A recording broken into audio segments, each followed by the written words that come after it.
In today's video, we're going to be doing a huge overview of the entire upcoming pattern as it relates to the tropics, the temperature pattern where we have a big Arctic blast ongoing, more cold fronts and potentially Arctic blasts on the way for days and weeks ahead.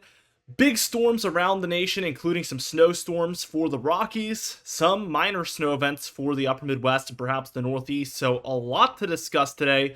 We're going to be going over all of these things. Let's dive into things, and we're taking a look at the European models, basically ensemble mean low pressure areas, and we're looking at a spaghetti plot, so this is taking every single member into account. We do see that our Gulf system, as I've kind of predicted, is really lowering in probability of occurring. We see it even further suppressed. I'll draw in, let's see, red. What was originally expected to happen, just days ago. We saw the GFS and European model basically showing something like the red. Now we see it even further suppressed to the south into Central America, which is really not a very strong indication of a major tropical cyclone whatsoever. The further suppressed south that goes, the less chance that we see anything really come of that. So that is very good news coming from the Caribbean and the Gulf of Mexico.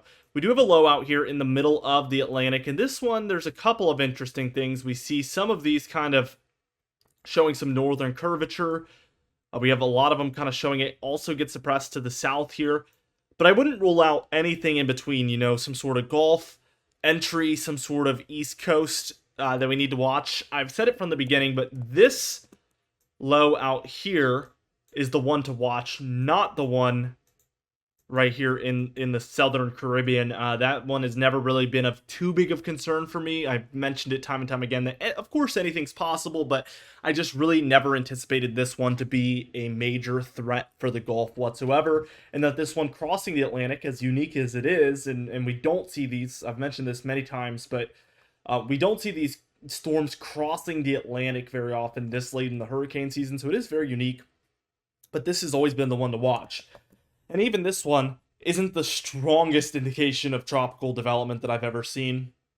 We don't have a lot of development happening here. It's staying lighter blue, indicating a weaker storm through most of it. Let's take a look at the GFS model. And the GFS model doesn't even develop it. It basically shows this breaking up before it can even get going. So that one doesn't show this. And then we also get this very suppressed look with this Gulf system. So very good news. We do get some coastal lows up here. Likely these aren't tropical. They're more like nor'easters. We see some development here around the northeast. So that's more of your typical fall time storms, not really tropical systems. It's these two that we really need to watch for tropical development. And both these models really showing very little in that department for both systems. So a lot of good news in the tropics here as of now. Let's just take a look at the upcoming pattern overall. And this is for this afternoon on Tuesday, October 15th, which is when I'm uploading this video. We do see colder air due to this Arctic blast that we've seen for all of kind of the Ohio Valley, Great Lakes, Northeast, Mid-Atlantic especially. There is some colder air making its way into these deeper south areas. It's just not quite as intense. But we even see some snowfall here for eastern Canada. It's in the lower 60s here in Virginia, which is well below average for this time of year. It felt very, very nice. This was an awesome Arctic blast. And I think for Virginia, we're going to get into the lower 50s, even upper 40s as lows, which is very cold for this time of year. And I know that areas in the Ohio Valley, Great Lakes, Mid-Atlantic, Northeast, it's going to be even colder. So definitely an impactful cool down that we've been predicting for about a week now. Glad to see that verify the way that it did.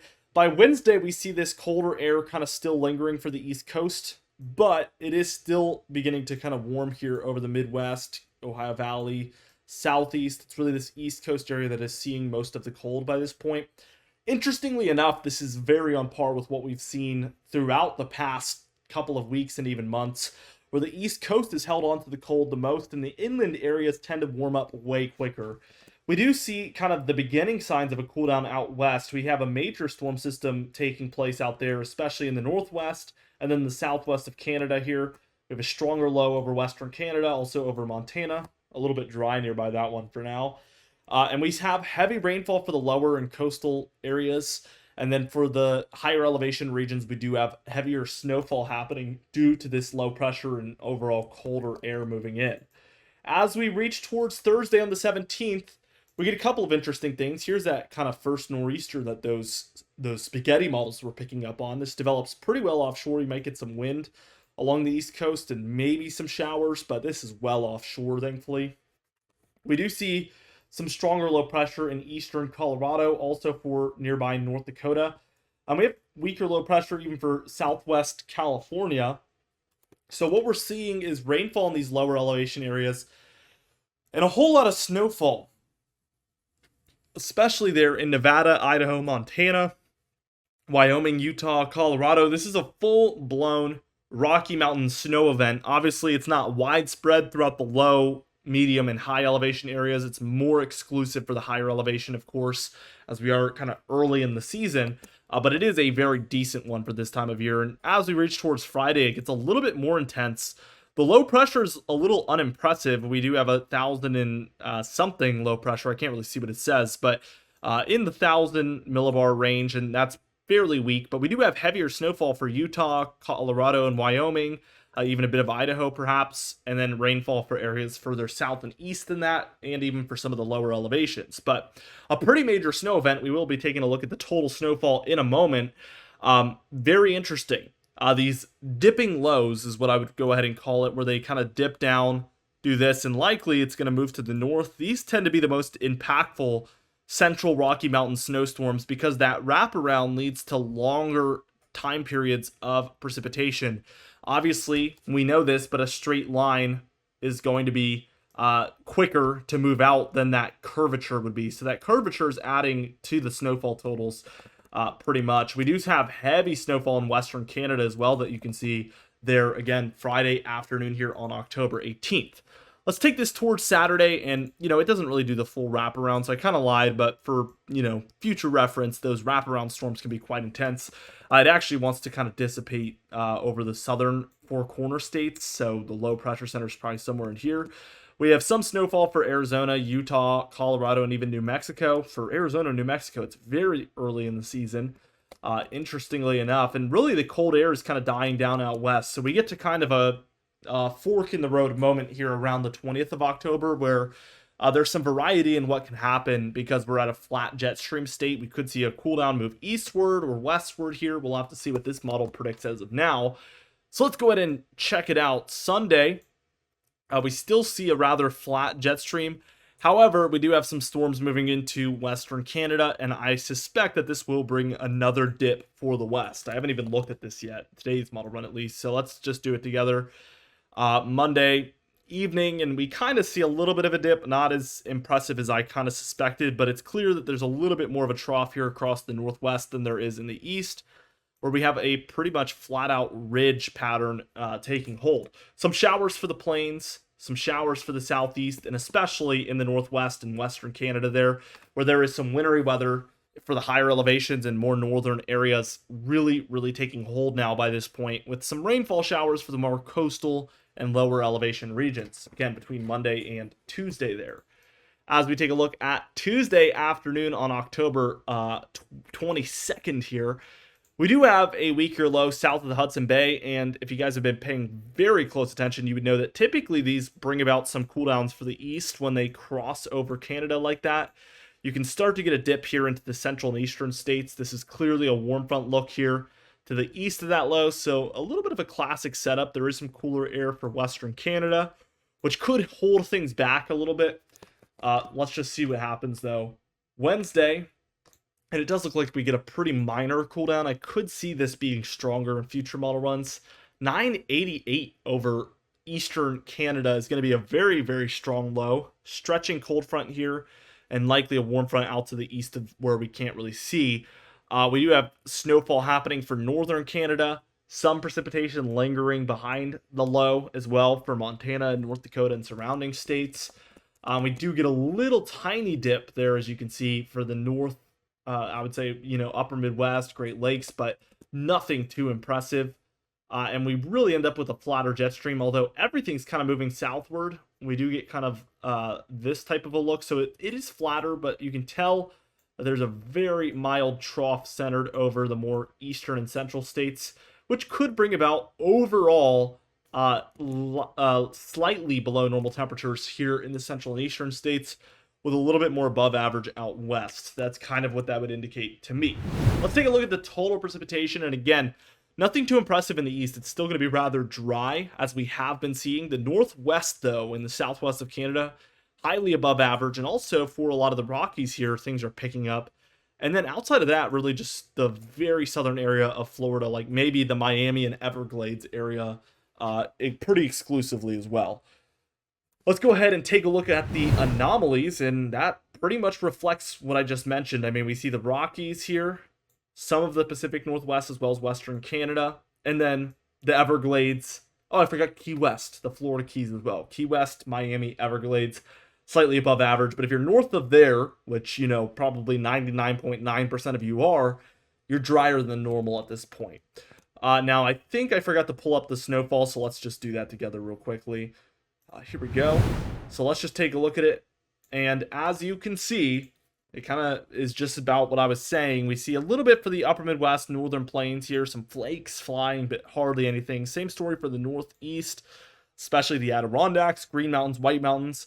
And then for some of even the Smoky Mountains up through some of the Appalachian Mountains of West Virginia, we are seeing a few flakes flying as well. That's rather far south for this time of year, I should say. The Cascades, we get a few inches up to maybe about a foot there in northern Washington, at least the mountainous areas. A few inches for the Sierra Nevadas. And then a lot of your Rocky Mountains here, anywhere in the grays, about a dusting, maybe a few inches. Your blues are 2 to 6 inches. Purples are 6 to 10. Pinks are 10 to 20. Pastel blues, which you can hardly see because it goes right up into the pastel pinks, but pastel blues is about 20 to 30 inches.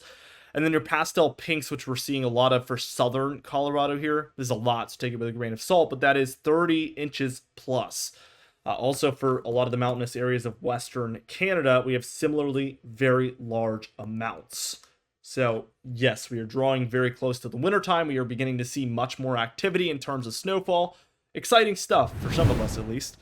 Here is that current ongoing Arctic blast. Again, the darker blues into the greens is going to be your highly below normal temperature areas, where we're looking at about 10 to 15 degrees below normal. Anywhere in your lighter blues, it's going to be about 1 to 10 degrees below normal, which is what we would call slightly below normal or just plain out below normal. Your reds and oranges out west obviously is going to reflect the pretty well above average temperatures that we're seeing out here. We call this pattern a positive P&A, and this warmth kind of surges up the west. And as you can see, in this case, it's even more extreme. It kind of extends into central Canada as well. And this causes all of this cold air that was over central and western Canada to sink down. It can't go where that warm air is rising out west, so it kind of just heads downstream into the east and dips down. So we frequently see this type of a pattern take place. It's a classic cold pattern in the east, and usually we're watching for that warm up out west to indicate that we're going to be seeing the cool down in the east. It's tried and true. It's a very good strategy, I should say. And you can see things get even more intense. Widespread 10 to 15 degrees below normal here in the greens by tomorrow afternoon on Wednesday. And even the Appalachian Mountain Range, we're seeing 15 to 25 degrees below normal. So again, very, very far away from the kind of norms here. As we keep going, we see this cool down lasts for the east. I mean, we are seeing this is by Friday afternoon into Saturday, and it's starting to warm by the weekend, but the lows are still rather cold there. Here's the high of Sunday, Monday, Tuesday. And here's where we start to get some cooler air trying to move into these more northern areas. Again, we have some warmth kind of sliding in from the south and east. And then the northwest, as we have storms moving through, stays rather below normal here in the extended range. I wanted to show you guys also the GFS model kind of to get some contrast here. But here's that current ongoing Arctic blast. We really quickly see a strong Arctic blast in the west as well for, Thursday here. Friday, Saturday looks very intense out there. We get this warm up in the east as a result, but look at that. A cold front hits the east around Wednesday, the 23rd here on this model into Thursday, the 24th. Very quick, but we do see a warm up after that, followed by another major cool down. This one much more major. Monday on the 28th here, we see major cold air in the east. Tuesday, it's even worse. Wednesday, it's around. And what's interesting is even after that one, it looks like there's another cold air event moving towards the east. Again, we watch for that warm up out west. Look what this looks like by October 31st on Halloween. very, very warm out west. This is indicative of sinking cold air in the east, so we will be watching for that very, very closely. Here is the long-range CFS model. This is the next 30 days as a whole. So this is the October 16th through Friday, November 15th forecast. And what you see is overall mostly warmer for the central states, with colder out west and then colder for the immediate east coast. Remember, I just mentioned that we have overall seen rather cold air trending in for the east and really verifying for the east. Every time we see a cool down, it just lasts days longer for these areas east of the Appalachian Mountain Range. Wouldn't be surprised if we see this kind of continue with most of these cooldowns. That could lead to an overall colder pattern over the next 30 days for these areas. Just those extra few days, every single cold front and Arctic blast, it's going to add up overall. The central areas are warming much quicker, and that is why they get these above normal temperatures, because even when those cooldowns come through, they're not lasting as long, which plays a big role in overall the next 30 days. The Atlantic 7-day graphical tropical weather outlook, again, that Gulf area, 10% chance over the next 48 hours, 20% chance over the next 7 days, but look, they keep it really suppressed near Central America. I really feel like this is a promising look for just really good news. You know, no new development in the Gulf of Mexico. That's what we're all hoping for. Again, this area in the middle of the Atlantic is the much more concerning one, as I've been mentioning for days. Over the next 48 hours, we do have a 30% chance of development, and over the next 7 days, we do have a 50% chance of development. This one is going to be needing to be watched closely, especially if it develops and can maintain its intensity as it moves nearby the Bahamas. That could, you know, basically mean we see a Gulf entry or an East Coast entry. That's going to need to be watched. This could be something to really, really pay attention to. So be sure to subscribe. We do upload every single day. You can even hit the bell icon for daily notifications when we upload so you never miss one. Be sure to like the video if you did enjoy it. Leave a comment down below, and I'll see you guys in the next video.